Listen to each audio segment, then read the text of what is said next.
Ya udah akhirnya itu langsung lanjutin kuliah tapi sambil cari kerja lagi yang lebih fleksibel gitu.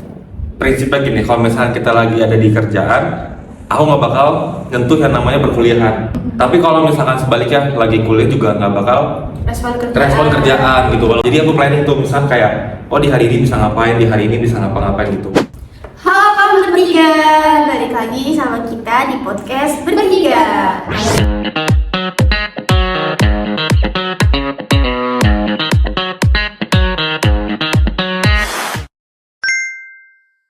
Hari ini masih sama kita ya. Jangan bosen-bosen ya. Ya, dengan aku Audrey dan teman aku Yuji. Oke, beda dari episode sebelumnya yang kita tuh lagi bahas tentang prestasi-prestasi yang dibanggakan dari seseorang ya, teman kita. Kalau mau tahu siapa bisa ditonton sini. Ting.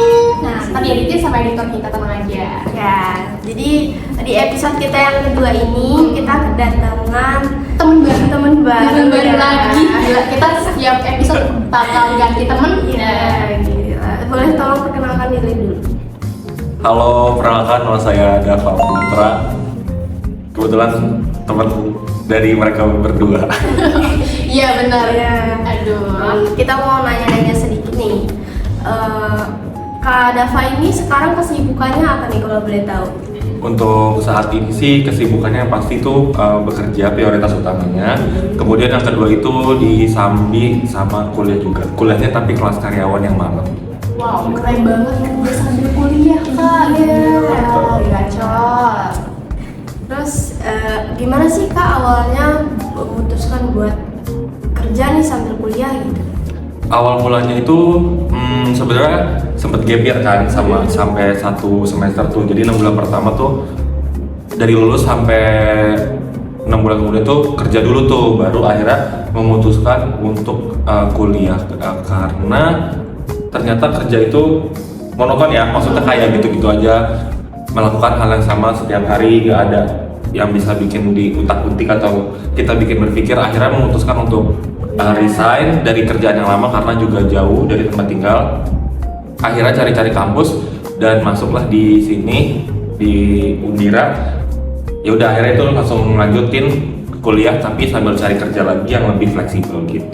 Oke, dari yang udah kakak alamin ya, ada nggak sih tantangan yang kakak alamin nih dari kerja sambil kuliah? Pasti berat dong. Benar. Ada tantangannya, bisa diceritain sedikit kan? Untuk tantangannya itu pasti jam kerja ya, jam kerja itu harus bisa fleksibel banget dan ngikutin jam kuliah, dan itu pentingnya juga kita harus cari kampus yang bisa nyesuaiin, betul, fleksibel nyesuaiin jadwal diri kita sama pekerjaan gitu sih. Itu yang paling tantangan utamanya. Terus yang kedua tuh harus pintar-pintar manage waktu dan memanfaatkan waktu seharian gitu. Kayak misalnya kerjanya paginya kerja, malamnya kuliah gitu. Jadi harus pintar-pintar dan bikin prioritas yang paling utama harus dikerjain yang mana dulu gitu.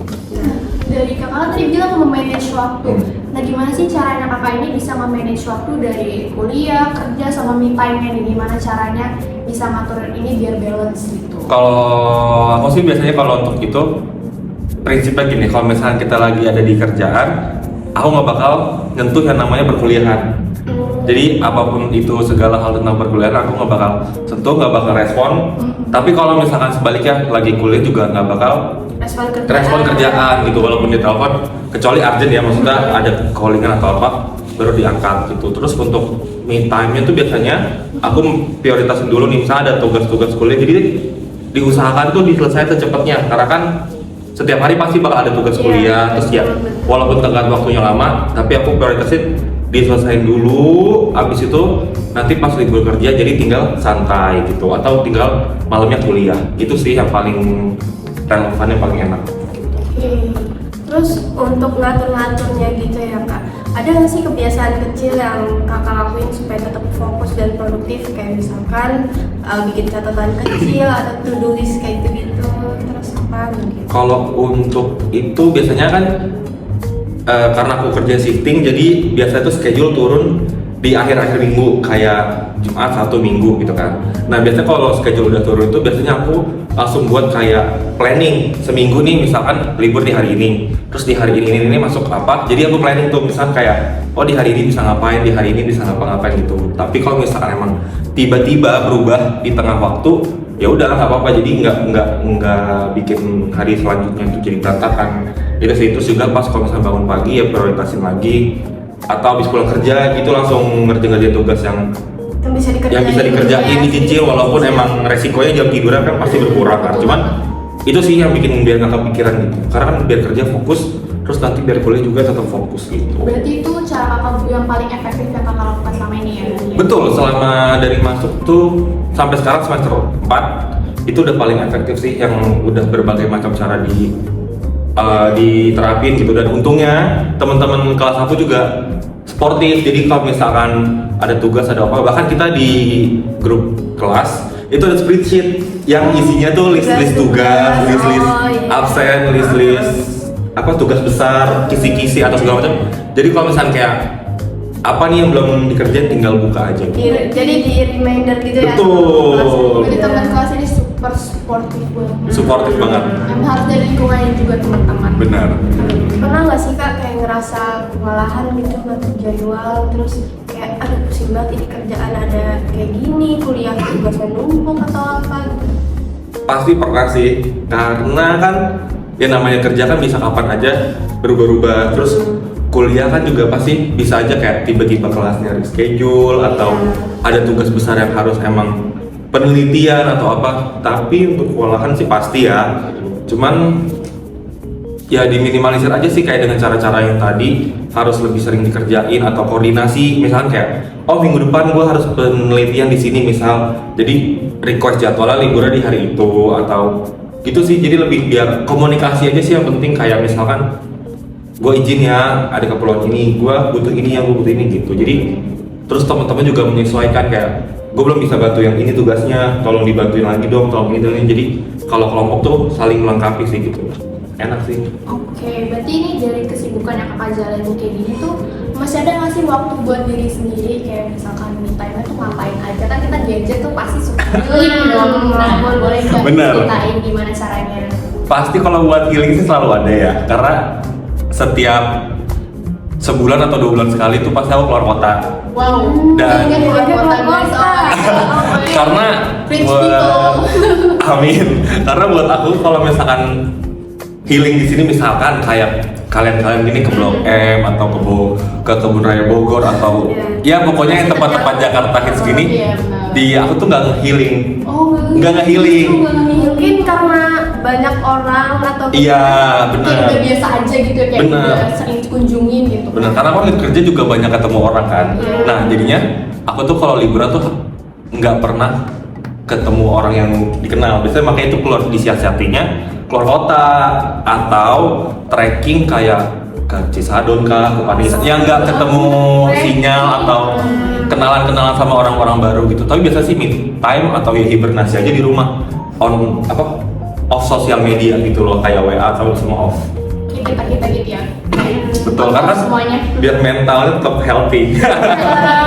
Biasa. kan padat banget ya. Kalau boleh tahu kerja di mana kadang-kadang? Kebetulan jadi barista di Fore Coffee. Oh iya, Iya, kalau boleh tahu kakaknya nih dari jurusan mana, anak mana di kampusnya, boleh nggak? Oh kalau untuk kampusnya masih sama, masih di kampus dia Nusantara. Masih sama-sama kayak mereka sebenarnya guys, cuma aku versi kelas karyawannya aja. Dan ini juga first time-nya sia-sia ke kampus karena selalu Biasanya malam. Biasanya mereka pulang, saya baru masuk. Iya. Ketemunya di jalan. Gitu sih. Tanya tuh ya seru lah untuk masuk kelompok. Nah, dari sejauh ini pengalaman yang kakak udah rasain gitu ya, ada nggak sih kayak pelajaran yang paling berharga gitu? Boleh nggak di-spill? Karena kerjaan aku balik lagi ketemu banyak orang, terus kita tuh belajar tuh tentang cara orang berkomunikasi atau menyampaikan pesan, agak teoritis ya. Iya.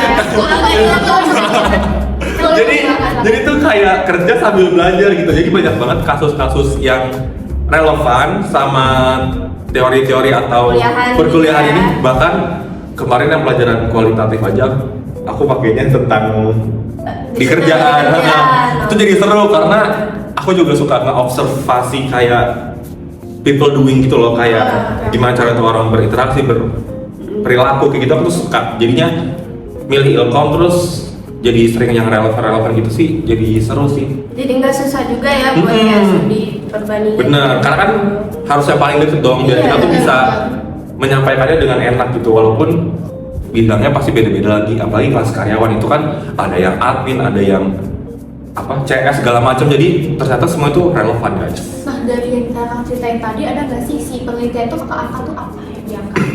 Kalau aku kebetulan yang buat kualitas gitu aja ya, salah satunya itu tentang bagaimana kita bekerja dalam organisasi gitu loh. Kita kan pekerjaannya organisasi ya. Itu kita bagaimana bekerja dalam organisasi dengan kayak kita tuh paham komunikasinya tapi kita nggak berkomunikasi, karena kan pasti kalau kayak misalkan aku di bar itu kan hektik ya, kan kita nggak mungkin kayak ngobrol atau apa, tapi kita tuh udah tahu orang itu bakal kayak ngelakuin ini, kita tuh bakal ngelakuin ini, terus komunikasi non verbal itu jalan apa segala macam. Jadi tuh buat aku ya itu seru banget, kayak kita nggak harus ngobrol tapi kita bisa satu jalan. Punya tantangan tersendiri. Bener, punya tantangannya. Apalagi kita kalau lagi rame kan ada komplain lah atau apa, jadi kita tuh harus problem solve tuh secepat itu gitu, jadi biar nggak keteteran sama yang lain. Berarti harus serba satset. Bener, ya bisa semuanya sih, harus bisa semuanya, karena kan kerjanya mobile, terus kayak ya mencakup semuanya, jadi kita harus peka lah sama situasi gitu. Oke. Nah, terakhir nih Kak, kalau misalkan Kakak bisa ngasih pesan untuk teman-teman kita ya, teman-teman bertiga ini yang sama gitu kayak Kakak kuliah sambil kerja, itu kira-kira ada gak sih pesan yang ingin disampaikan gitu? Pesannya tetap dibawa enjoy, sebagaimana susahnya, sebagaimana sulitnya, tetap jalanin aja. Walaupun rasanya emang pasti pengen nyerah karena wah rasanya tuh semangat banget ya. Tetap jalanin, ya pokoknya jalanin aja apapun kendalanya, baik buruknya. Tapi kalau mau istirahat juga nggak apa-apa, kayak misalkan sesekali ngulos atau ya udah, tapi kalian tetap istirahat, tapi itu berusaha lagi, tetap jalan lagi, karena nggak akan terasa guys. Saya aja tiba-tiba udah semester 4. Gila. Kemarin aja kayak baru masuk, tiba-tiba kita semester 4, walaupun rasanya ya pas kalau kuliah tuh kayak aduh pengen libur gitu kan, tapi pas udah libur ini kita ngapain, kok nggak ada kayak tantangannya, nggak ada.